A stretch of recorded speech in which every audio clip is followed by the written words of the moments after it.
Hello, we're back with more Pathfinder Noob learning shenanigans. This is the first video that's being created from your guidance in the comments. Someone suggested that I do a video on actions, and here we are, deep diving into actions. I'm glad to be getting away from the heritages to learn a little bit more about the basics. I think going forward, knowing actions and other simple things around the base mechanics are going to help immensely in my understanding of Pathfinder 2nd Edition. It's really weird to actually be learning by reading. Most of the learning that I did from 5th edition came from YouTube videos and watching Critical Role. Plus, there was a lot of trial by fire moments at the actual table, and I just generally learn better when I'm doing something tangible as opposed to just reading and trying to comprehend on my own. As always, please keep the comments coming, keep educating me. It goes a long way in helping me, and it goes a long way in helping these videos in general.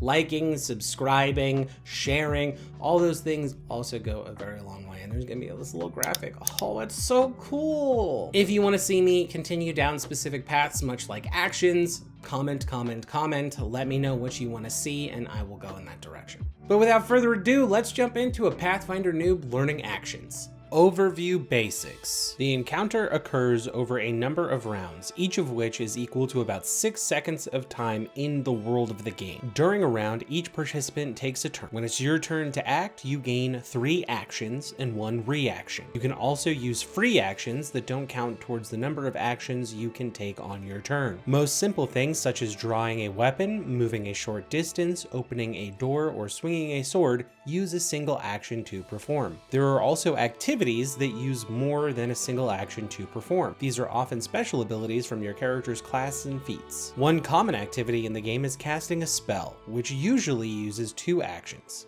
Reactions are a special type of action, can be used even when it is not your turn, but only in response to certain events, and only if you have an ability that allows it. Rounds are equal to 6 seconds. This is simple, it's in parity with 5e, although I'm really curious as to why it's 6 seconds. 6 seconds seems like such an arbitrary number when you're looking at it by itself. When you think that 10 rounds is a minute, it makes a little bit more sense, but why not 5 seconds? Why not 10 seconds? Why not make it something more round and sensible? I don't think 12 is that different from 10. I'm just really curious as to why it's 6 seconds.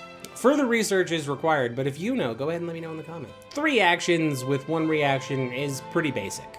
I really like the change from move, bonus, reaction, action, etc. from 5e. I felt like there were a lot of moments where bonus actions were just getting left by the wayside because not every class really has access to them. It helps to make this feel a lot more freeing. Although it does feel like the action economy was really built into the way that certain classes work. For example, the rogue's cunning action, making actions bonus actions, same with the monk's step of the wind. I wonder how this factors in 2 classes. Although considering that I feel like an action from 5e would just equate to 2 actions and a bonus action 1 action, I think it would be really easy to just sort of take a 2 action, give a feature that turns that 2 action feature into a 1 action feature. Although speaking on that, it is interesting how attacks are kind of equivalent to bonus actions because they only cost 1 action, though the more you do it, you do get penalized. So that makes me really interested to see how the fighter works, considering the fighter shtick in 5e is just, I'm gonna attack! And now you're dead. Seemingly infinite free actions? Are there infinite free actions? Am I reading this correctly? It just says you can use free actions that don't count towards the number of actions you can take on your turn. There's no limit specified in the writing. With that in mind, it's interesting to see that drawing your weapon has changed from a free action to an action, since in 5e it was just something that took place during your movement, but now that's kind of like all realigned because movement is now an action as opposed to just something that you consistently get every single turn. Aid. Reaction. Trigger. An ally is about to use an action that requires a skill check or attack roll. Requirements. The ally is willing to accept your aid, and you have prepared to help. You try to help your ally with a task. To use this reaction, you must first prepare to help, usually by using an action during your turn. You must explain to the GM exactly how you're trying to help, and they determine whether you can aid your ally. When you use your aid reaction, attempt a skill check or attack roll of a type decided by the GM. The typical DC is 20, but the GM might adjust this DC for particularly hard or easy tasks. The GM can add any relevant traits to your preparatory action or to your aid reaction depending on the situation, or even allow you to aid checks other than skill checks and attack rolls. Critical success. You grant your ally a +2 circumstance bonus to the triggering check. If you're a master with a check you attempted, the bonus is +3, and if you're legendary, it's +4. Success. You grant your ally a +1 circumstance bonus to the triggering check. Critical failure. Your ally takes a -1 circumstance penalty to the triggering check. Woo, this is it's a biggie. This is a lot. It's definitely the help action from 5e, but made way more specific in Pathfinder. And I'm not gonna lie, I think I like the simplicity of 5e just a little bit more here. You give action, you get advantage.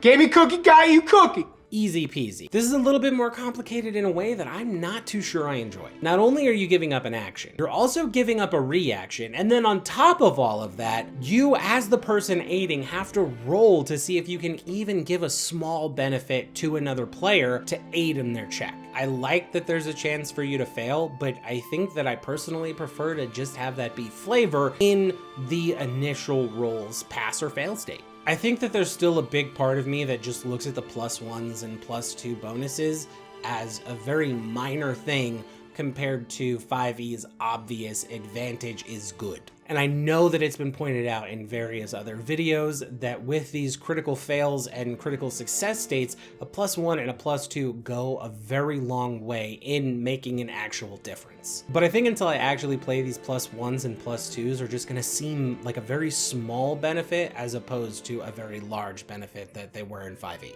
One thing about help in 5e that I really like is it's just, hey, I'm good at this. Let me help you. Whereas in Pathfinder, it feels like you're doing a Rube Goldberg machine just to try and aid somebody. I'm gonna aid you with my action. Maybe. I'm also gonna use my reaction to do this. Now let me roll. I hope it's good. Okay, now you go. I'm being aided. Thank you. I'm now going to roll with an additional +1. So this is an ignorant homebrew alert. I think that if I were running this at my table, anybody proficient in the skill would just have a critical success when aiding somebody. If you're not proficient in the skill, you would just get a normal success, and then any states of failure would go into the person actually being aided. I don't know how much that would affect things, but that seems really logical in my head, especially considering the way that I homebrew in 5e is that you can only help if you're proficient in the first place. Crawl. Single action. Requirements. You are prone and your speed is at least 10 feet. You move 5 feet by crawling and continue to stay prone.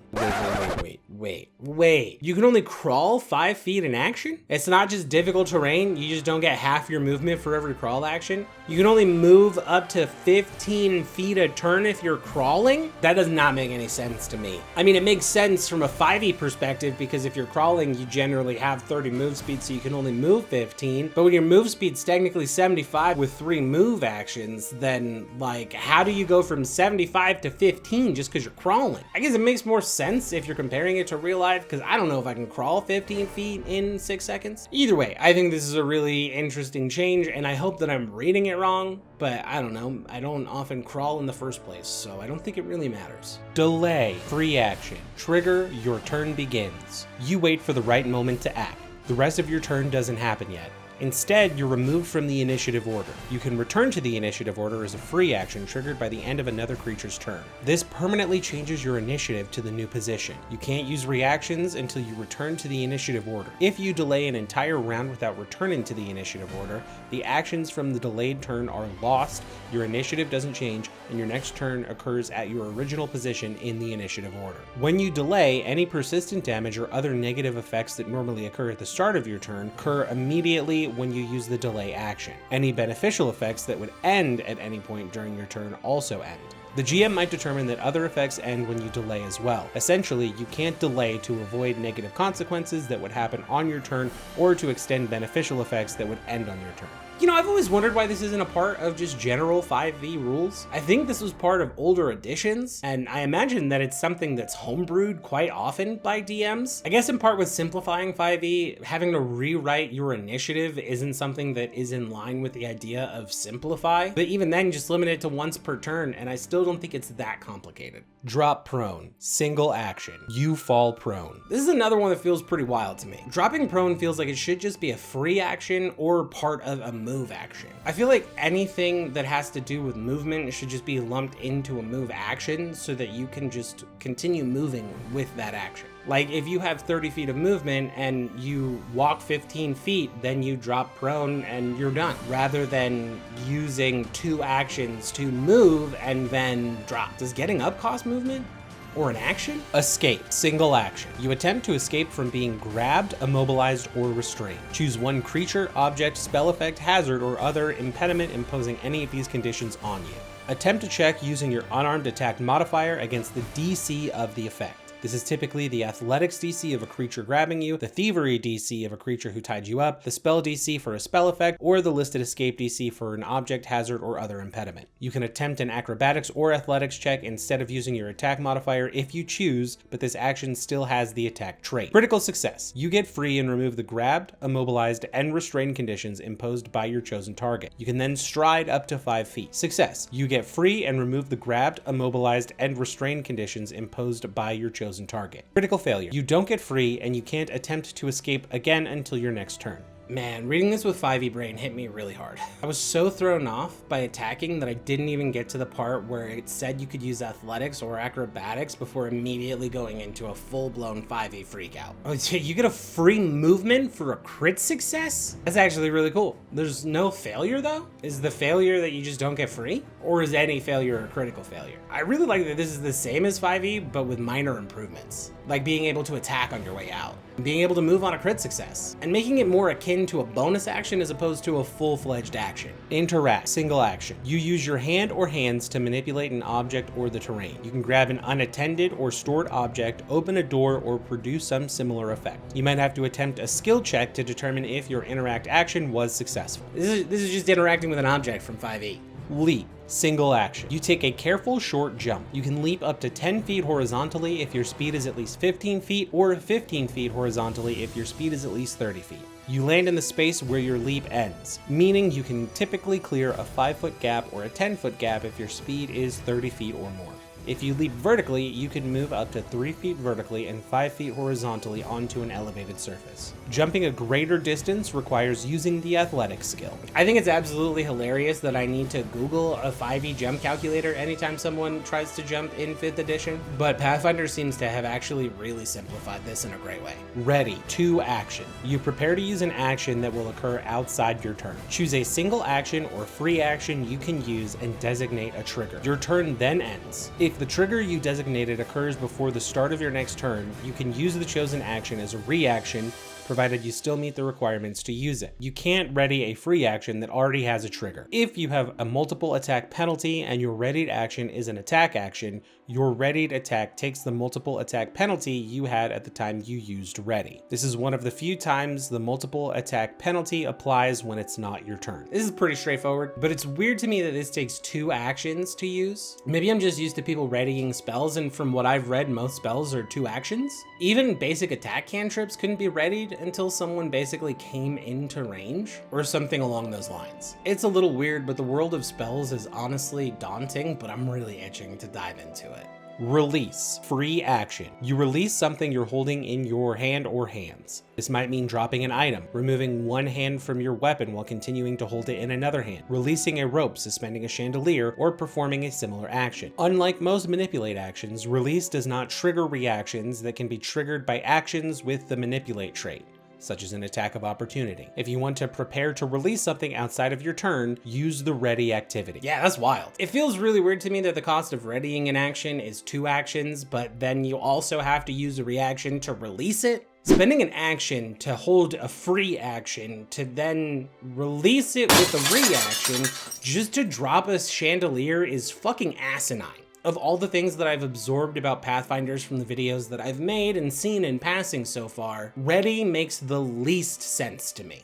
Also, yes, this is release, I know that, but I just can't wrap my brain around the amount of actions you need to take just to do something so simple from 5th edition. Seek, single action. You scan an area for signs of creatures or objects. If you're looking for creatures, choose an area that you're scanning. If precision is necessary, the GM can have you select a 30-foot cone or a 15-foot burst within line of sight. You might take a penalty if you choose an area that is far away. If you're using Seek to search for objects, including secret doors and hazards, you search up to a 10-foot square adjacent to you. The GM might determine you need to seek as an activity, taking more actions or even minutes or hours if you're searching a particularly cluttered area. The GM attempts a single secret perception check for you and compares the results to the stealth DCs of any undetected or hidden creatures in the area, or the DC to detect each object in the area, as determined by the GM or someone concealing the object. A creature you detect might remain hidden rather than becoming observed if you're using an imprecise sense, or if an effect such as invisibility prevents the subject from being observed. Critical success. If you are searching for creatures, any undetected or hidden creature you critically succeed against becomes observed by you. If you were searching for an object, you learn its location. Success. If you were searching for creatures,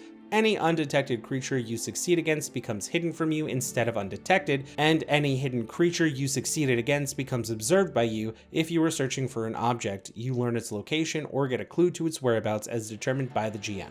This is a big one. I don't know how I feel about the GM rolling in secret. It's something that comes up a lot in Pathfinder, and I'm still kind of iffy. It negates the whole "it seems fine" when you've rolled a piss poor check trying to find traps. But it feels like it's taking away from the agency and luck of my players. I exist solidly in the middle between dice superstition and statistic clackers. I don't particularly think that dice can be cursed, but I also think that there's something about rolling it yourself to give it some of your own luck. The change makes sense, but I don't know if I'd employ the secret check on someone else's behalf. Sense motive, single action. You try to tell whether a creature's behavior is abnormal. Choose one creature and assess it for odd body language, signs of nervousness, and any other indicators that it might be trying to deceive someone. The GM attempts a single secret perception check for you and compares the results to the deception DC of the creature, the DC of a spell affecting the creature's mental state, or another appropriate DC determined by the GM. You typically can't try to sense motive of the same creature again until the situation changes significantly. Critical success. You determine the creature's true intentions and get a solid idea of any mental magic affecting it. Success. You can tell whether the creature is behaving normally, but you don't know its exact intentions or what magic might be affecting it. Failure. You detect what a deceptive creature wants you to believe. If they're not being deceptive, you believe they're behaving normally. Critical failure. You get a false sense of the creature's intentions. I've seen sense motive a lot. I thought it was a skill, but I'm honestly really excited to see what this does. I mostly feel the way that I did about the above. On the secret checks at least. If I were playing online and in a virtual tabletop, I think that this would be absolutely fine because I would just make them blind roll to GM so that they were rolling and only I could see it. I do this with death saves in my 5e games where they just blind roll me a d20 and only I can see it so that none of the tension is lost for people who are about to die. I actually have a player who's a software engineer and actually looked into the console to see what his death saves were, which was absolutely hilarious to learn the week after when he knew that he was dead. I think it's kind of weird that perception is just kind of a catch-all. I mean, I know that wisdom is a perception and insight skill, but it feels like this would be more along the lines of insight, not perception. But I guess insight is just perceiving someone's soul and intent. The success state I find to be significantly more interesting than the fail state. It's straight up just sending the players false information on purpose, and I love it. Which I guess is only further proving that hiding the roll is important, but... Stand. Single action. You stand up from prone. I do not like this. I don't appreciate that falling to the ground, standing up, and moving 25 feet all cost the exact same amount of action economy. I can say that this is a D&D bias for sure because it's far less punishing in D&D. This seems excessive. Step. Single action. Requirements. Your speed is at least 10 feet. You carefully move 5 feet. Unlike most types of movement, stepping doesn't trigger reactions, such as attacks of opportunity that can be triggered by move actions or upon leaving or entering a square. You can't step into difficult terrain, and you can't step using a speed other than your land speed. Interesting. This almost feels like a disengage? I'm really curious to see how attacks of opportunity work if this is similar to a disengage. Do you step to get out of the range and then reaction and then stride to move? Or are there instances where you probably step, stride? Or maybe it's stride, step, continue movement? Can you continue the movement? If I stride 15 feet and then attack, do I still get the rest of my movement? Stride, single action. You move up to your speed. I don't need to say anything here. This is straightforward. Strike, single action. You attack with a weapon you're wielding or with an unarmed attack, targeting one creature within reach for a melee attack or within range for a ranged attack. Roll the attack roll for the weapon or unarmed attack you are using and compare the result to the target creature's AC to determine the effect. Critical success. As success, but you deal double the damage. Success. You deal damage according to the weapon or unarmed attack, including any modifiers, bonuses, and penalties you have to damage. I don't need to say anything here. This is straightforward. Take cover. Single action. Requirements. You are benefiting from cover, are near a feature that allows you to take cover, or are prone. You press yourself against a wall or duck behind an obstacle to take better advantage of cover. If you would have standard cover, you instead gain greater cover, which provides a +4 circumstance bonus to AC, to reflex saves against area effects, and to stealth checks to hide, sneak, or otherwise avoid detection. Otherwise, you gain the benefits of standard cover, a +2 circumstance bonus instead. This lasts until you move from your current space, use an action to attack, become unconscious, or end this effect as a free action. Oh, this gives you bonuses to hiding, huh? That's cool.